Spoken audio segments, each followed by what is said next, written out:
ในเวลานั้นคนขี่ทูตผู้หนึ่งมาหาพระเยซูเจ้าและกราบทูลว่าถ้าพระองค์พอพระทัยพระองค์ก็ทำให้ข้าน้อยหายดีได้พระองค์รู้สึกสงสารเขาจึงยื่นพระหัตถ์จับบายและกล่าวว่าเฮาพอใจจงหายดีเถิดทันทีขี่ทูตก็หายสูญไปและคนนั้นก็ดีพาญาแล้วพระองค์ก็บอกเขาบ่ให้กลับเข้าไปในเมืองพร้อมสั่งห้ามเขาอย่างเข่งขัดว่า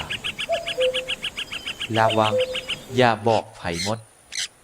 แต่ให้ไปเสนอตัวต่อพระสงฆ์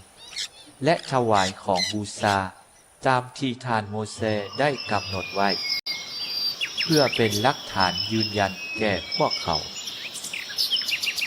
พอแต่ไปวิทย์คนนั่นก็ห้องเปล่าประกาศข่าวนั้นจนพระเยซูเจ้าเสด็จเข้าเมืองอย่างเปิดเผยบ่ได้พระองค์จึงประทับเศร้าอยู่บนซอกหลีกนอกเมือง